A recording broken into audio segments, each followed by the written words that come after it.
ओम शांति। 1 फरवरी 2024। बाबा के महावाक्य।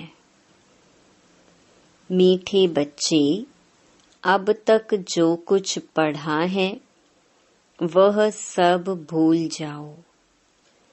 एकदम बचपन में चले जाओ, तब इस रूहानी पढ़ाई में पास हो सकेंगे।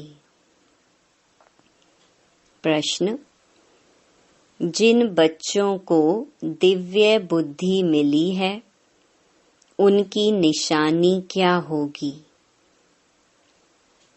उत्तर: वे बच्चे इस पुरानी दुनिया को इन आँखों से देखते हुए भी नहीं देखेंगे। उनकी बुद्धि में सदा रहता है कि यह पुरानी दुनिया खत्म हुई की हुई। यह शरीर भी पुराना तमो प्रधान है, तो आत्मा भी तमो प्रधान है। इनसे क्या प्रीत करें? ऐसे दिव्य बुद्धि वाले बच्चों से ही बाप की भी दिल लगती है। ऐसे बच्चे ही बाप की याद में निरंतर रह सकते हैं, सेवा में भी आगे जा सकते हैं। ओम शांति। मीठे मीठे रूहानी बच्चों को रूहानी बाप समझाते हैं। जैसे हद के सन्यासी हैं, वह घर बार छोड़ देते हैं, क्योंकि वह समझते हैं हम ब्रह्म में लीन हो जाएंगे। इसलिए दुनिया से आसक्ति छोड़नी चाहिए।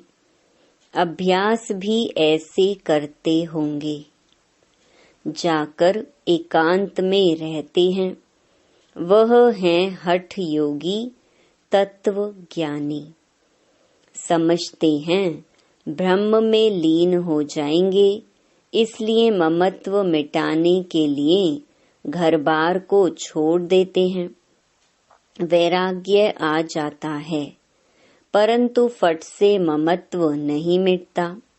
स्त्री बच्चे आदि याद आते रहते हैं।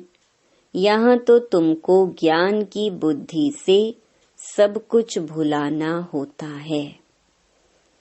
कोई भी चीज जल्दी नहीं भूलती। अभी तुम यह बेहद का सन्यास करते हो। याद तो सब सन्यासियों को भी रहती है, परंतु बुद्धि से समझते हैं हमको ब्रह्म में लीन होना है, इसलिए हमको देहभान नहीं रखना है। वह है हठ योग मार्ग। समझते हैं हम यह शरीर छोड़ ब्रह्म में लीन हो जाएंगे। उनको यह पता ही नहीं कि हम शांति धाम में कैसे जा सकते। तुम अब जानते हो हमको अपने घर जाना है। जैसे विलायत से आते हैं तो समझते हैं हमको बॉम्बे जाना है वाया। अभी तुम बच्चों को भी पक्का निश्चय है। बहुत कहते हैं इनकी पवित्रता अच्छी है, ज्ञान अच्छा है, संस्था अच्छी है, माताएं मेहनत अच्छी करती हैं, क्योंकि अथक हो समझाती हैं, अपना तन मन धन लगाती हैं, इसलिए अच्छी लगती हैं। परंतु हम भी ऐसा अभ्यास करें, यह ख्याल में नहीं आएगा। कोई विरला निकलता है, वह तो बाप भी कहते हैं कोटों में कोई, अर्थात जो तुम्हारे पास आते हैं उनमें से कोई निकलता है। बाकी यह पुरानी दुनिया खत्म होने वाली है। तुम जानते हो अब बाप आया हुआ है। साक्षात्कार हो ना हो, विवेक कहता है बेहद का बाप आए हैं। यह भी तुम जानते हो बाप एक है। वही पारलौकिक बाप ज्ञान का सागर है। लौकिक को कभी ज्ञान का सागर नहीं कहेंगे। यह भी बाप ही आकर तुम बच्चों को अपना परिचय देते हैं। तुम जानते हो अब पुरानी दुनिया खत्म होने वाली है। हमने 84 जन्मों का चक्र पूरा किया। अभी हम पुरुषार्थ करते हैं वापस सुख धाम जाने का, वाया शांति धाम। शांति धाम तो जरूर जाना है, वहां से फिर यहाँ वापस आना है। मनुष्य तो इन बातों में मूंझे हुए हैं। कोई मरता है तो समझते हैं वैकुंठ गया, परंतु वैकुंठ है कहाँ? यह वैकुंठ का नाम तो भारतवासी ही जानते हैं और धर्म वाले जानते ही नहीं। सिर्फ नाम सुना है, चित्र देखे हैं, देवताओं के मंदिर आदि बहुत देखे हैं।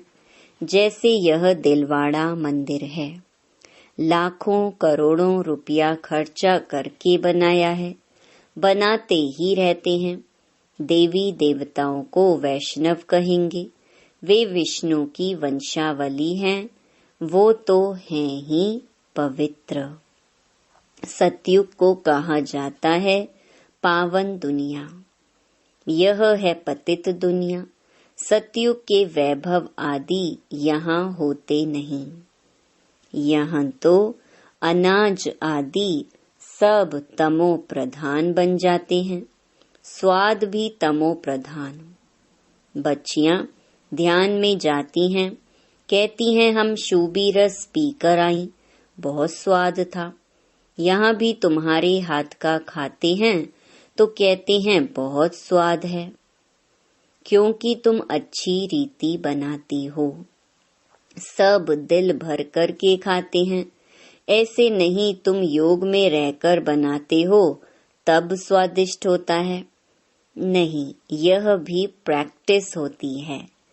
कोई बहुत अच्छा भोजन बनाते हैं, वहाँ तो हर चीज सतो प्रधान होती है, इसलिए बहुत ताकत रहती है। तमो प्रधान होने से ताकत कम हो जाती है, फिर उनसे बीमारियां, दुख आदि भी होता रहता है। नाम ही है दुख धाम। सुख धाम में दुख की बात ही नहीं। हम इतने सुख में जाते हैं जिसको स्वर्ग का सुख कहा जाता है। सिर्फ तुमको पवित्र बनना है, सो भी इस जन्म के लिए। पीछे का ख्याल मत करो, अभी तो तुम पवित्र बनो। पहले तो विचार करो कहते कौन है। बेहद के बाप का परिचय देना पड़े। बेहद के बाप से सुख का वर्षा मिलता है। लौकिक बाप भी पारलौकिक बाप को याद करते हैं, बुद्धि ऊपर चली जाती है। तुम बच्चे जो निश्चय बुद्धि पक्के हो, उन्हों के अंदर रहेगा कि इस दुनिया में हम बाकी थोड़े दिन हैं। यह तो कौड़ी मिसल शरीर है, आत्मा भी कौड़ी मिसल बन पड़ी है। इसको वैराग्य कहा जाता है। अभी तुम बच्चे ड्रामा को जान चुके हो, भक्ति मार्ग का पाठ चलना ही है। सब भक्ति में है, नफरत की दरकार नहीं। सन्यासी खुद नफरत दिलाते हैं, घर में सब दुखी हो जाते हैं, वह खुद अपने को जाकर थोड़ा सुखी करते हैं। वापस मुक्ति में कोई जा नहीं सकते।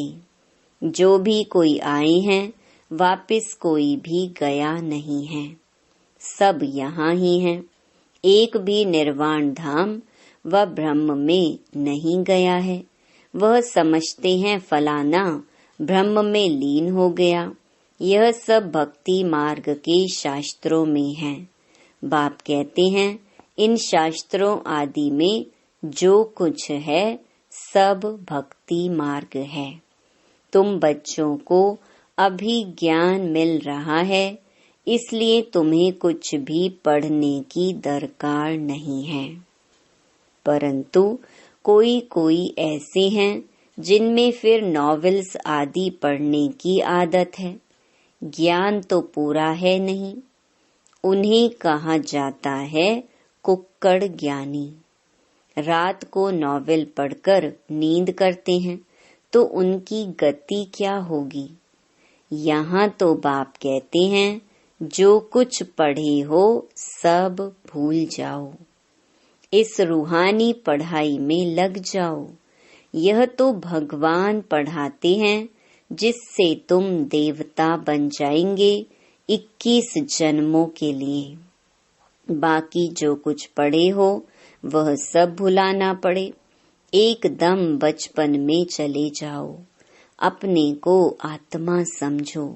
भले इन आँखों से देखते हो परंतु देखते भी नहीं देखो। तुम्हें दिव्य दृष्टि दिव्य बुद्धि मिली है तो समझते हो यह सारी पुरानी दुनिया है, यह खत्म हो जानी है, यह सब कब्रिस्तानी है। उनसे क्या दिल लगाएंगे। अभी परिस्तानी बनना है। तुम अब कब्रिस्तान और परिस्तान के बीच में बैठे हो। परिस्तान अभी बन रहा है, अभी बैठे हैं पुरानी दुनिया में, परंतु बीच में बुद्धि का योग वहाँ चला गया है। तुम पुरुषार्थ ही नई दुनिया के लिए कर रहे हो। अभी बीच में बैठे हो पुरुषोत्तम बनने के लिए। इस पुरुषोत्तम संगम युग का भी किसको पता नहीं है। पुरुषोत्तम मास पुरुषोत्तम वर्ष का भी अर्थ नहीं समझते। पुरुषोत्तम संगम युग को टाइम बहुत थोड़ा मिला हुआ है। देरी से यूनिवर्सिटी में आएंगे तो बहुत मेहनत करनी पड़ेगी। याद बहुत मुश्किल ठहरती है, माया विघ्न डालती रहती है। तो बाप समझाते हैं यह पुरानी दुनिया खत्म होने वाली है। बाप भल यहाँ बैठे हैं, देखते हैं, परंतु बुद्धि में है ये सब खत्म होने वाला है, कुछ भी रहेगा नहीं। यह तो पुरानी दुनिया है, इनसे वैराग्य हो जाता है। शरीरधारी भी सब पुराने हैं। शरीर पुराना तमो प्रधान है तो आत्मा भी तमो प्रधान है। ऐसी चीज को हम देखकर क्या करें। यह तो कुछ भी रहना नहीं है, उनसे प्रीत नहीं। बच्चों में भी बाप की दिल उनसे लगती है जो बाप को अच्छी रीति याद करते हैं और सर्विस करते हैं। बाकी बच्चे तो सब हैं, कितने ढेर बच्चे हैं, सब तो कभी देखेंगे भी नहीं। प्रजापिता ब्रह्मा को तो जानते ही नहीं हैं। प्रजापिता ब्रह्मा का नाम तो सुना है, परंतु उनसे क्या मिलता है यह कुछ भी पता नहीं है। ब्रह्मा का मंदिर है, दाढ़ी वाला दिखाया है, परंतु उनको कोई याद नहीं करता है क्योंकि उनसे वर्षा मिलना नहीं है। आत्माओं को वर्षा मिलता है, एक लौकिक बाप से, दूसरा पारलौकिक बाप से। प्रजापिता ब्रह्मा को तो कोई जानते ही नहीं। यह है वंडरफुल। बाप होकर वर्षा ना दे तो अलौकिक ठहराना। वर्षा होता ही है हद का और बेहद का, बीच में वर्षा होता नहीं। भल प्रजापिता कहते हैं परंतु वर्षा कुछ भी नहीं। इस अलौकिक बाप को भी वर्षा पारलौकिक से मिलता है, तो यह फिर देंगे कैसे। पारलौकिक बाप इनके थ्रू देता है। यह है रथ। इनको क्या याद करना है, इनको खुद भी उस बाप को याद करना पड़ता है। वह लोग समझते हैं, यह ब्रह्मा को ही परमात्मा समझते हैं, परंतु हमको वर्षा इनसे नहीं मिलता है, वर्षा तो शिव बाबा से मिलता है। यह तो बीच में दलाल रूप है, यह भी हमारे जैसा स्टूडेंट है, डरने की कोई बात नहीं। बाप कहते हैं, इस समय सारी दुनिया तमो प्रधान है, तुमको योग बल से सतो प्रधान बनना है। लौकिक बाप से हद का वर्षा मिलता है, तुमको अब बुद्धि लगानी है बेहद में। बाप कहते हैं, सिवाय बाप से और किससे भी कुछ मिलना नहीं है। फिर भल देवताएं क्यों न हो, इस समय तो सब तमो प्रधान है। लौकिक बाप से वर्षा तो मिलता ही है, बाकी इन लक्ष्मी नारायण से तुम क्या चाहते हो? वह लोग तो समझते हैं यह अमर हैं, कभी मरते नहीं हैं, तमो प्रधान बनते नहीं हैं। लेकिन तुम जानते हो, जो सतो प्रधान थे वही तमो प्रधान में आते हैं। श्री कृष्ण को लक्ष्मी नारायण से भी ऊंच समझते हैं, क्योंकि वे फिर भी शादी किए हुए हैं। श्री कृष्ण तो जन्म से ही पवित्र है, इसीलिए श्री कृष्ण की बहुत महिमा है। झूला भी श्री कृष्ण को झुलाते हैं, जयंती भी श्री कृष्ण की मनाते हैं, लक्ष्मी नारायण की क्यों नहीं मनाते हैं? ज्ञान न होने के कारण श्री कृष्ण को द्वापर में ले गए हैं। कहते हैं, गीता ज्ञान द्वापर युग में दिया है, कितना कठिन है किसको समझाना। कह देते हैं, ज्ञान तो परंपरा से चला आ रहा है, परंतु परंपरा भी कब से, यह कोई नहीं जानते।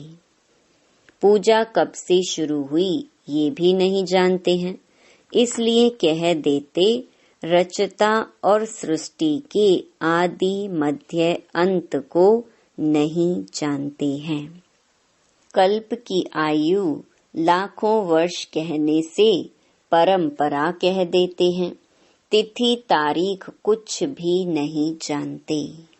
लक्ष्मी नारायण का भी जन्मदिन नहीं मनाते, इसको कहा जाता है अज्ञान अंधियारा। तुम्हारे में भी कोई यथार्थ रीति इन बातों को जानते नहीं, तब तो कहा जाता है महारथी घोड़े सवार और प्यादे। गज को ग्राह ने खाया, ग्राह बड़े होते हैं, एकदम हप कर लेते हैं, जैसे सर्प मेंढक को हप करते हैं। भगवान को बागवान, माली, खिवैया क्यों कहते हैं, यह भी तुम अभी समझते हो। बाप आकर विषय सागर से पार ले जाते हैं, तब तो कहते हैं नैया मेरी पार लगा दो। तुमको भी अभी पता पड़ा है कि हम कैसे पार जा रहे हैं। बाबा हमको क्षीर सागर में ले जाते हैं, वहाँ दुख दर्द की बात नहीं। तुम सुनकर औरों को भी कहते हो कि नैया को पार करने वाला खिवैया कहते हैं। हे बच्चे, तुम सब अपने को आत्मा समझो।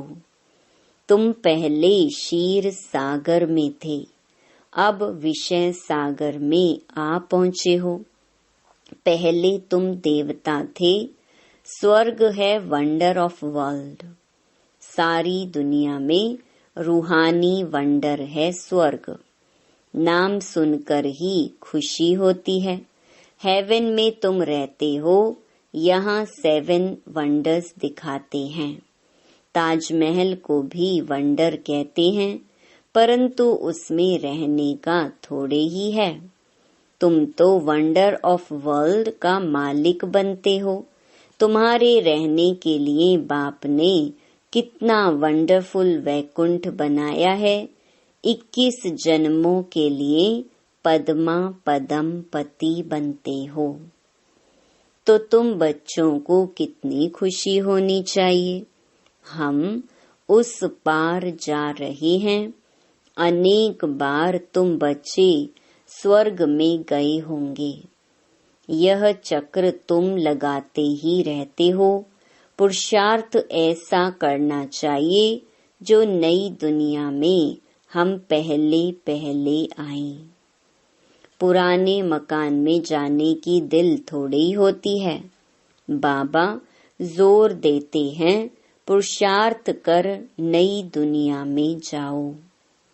बाबा हमें वंडर ऑफ वर्ल्ड का मालिक बनाते हैं, तो ऐसे बाप को हम क्यों नहीं याद करेंगे।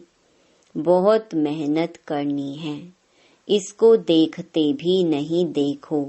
बाप कहते हैं, भल मैं देखता हूँ, परंतु मेरे में ज्ञान है, मैं थोड़े रोज का मुसाफिर हूँ। वैसे तुम भी यहाँ पार्ट बजाने आए हो, इसलिए इससे ममत्व निकाल दो। अच्छा, मीठे मीठे सिकिलधे बच्चों प्रति माता पिता बाप दादा का याद प्यार और गुड मॉर्निंग। रूहानी बाप की रूहानी बच्चों को नमस्ते। धारणा के लिए मुख्य सार। पहला, रूहानी पढ़ाई में सदा बिजी रहना है। कभी भी नॉवेल्स आदि पढ़ने की गंदी आदत नहीं डालनी है। अब तक जो कुछ पढ़ा है उसे भूल बाप को याद करना है। दूसरा, इस पुरानी दुनिया में स्वयं को मेहमान समझकर रहना है। इससे प्रीत नहीं रखनी है, देखते भी नहीं देखना है। वरदान, हिम्मत और उमंग उत्साह के पंखों से उड़ती कला में उड़ने वाले तीव्र पुरुषार्थी भव। उड़ती कला के 2 पंख हैं, हिम्मत और उमंग उत्साह। किसी भी कार्य में सफलता प्राप्त करने के लिए हिम्मत और उमंग उत्साह बहुत जरूरी है। जहाँ उमंग उत्साह नहीं होता, वहाँ थकावट होती है और थका हुआ कभी सफल नहीं होता। वर्तमान समय के अनुसार उड़ती कला के सिवाय मंजिल पर पहुंच नहीं सकते, क्योंकि पुरुषार्थ 1 जन्म का और प्राप्ति 21 जन्म के लिए ही नहीं, सारे कल्प की है। तो जब समय की पहचान स्मृति में रहती है, तो पुरुषार्थ स्वतः तीव्र गति का हो जाता है। स्लोगन, सर्व की मनोकामनाएं पूर्ण करने वाले ही कामधेनु हैं। ओम शांति।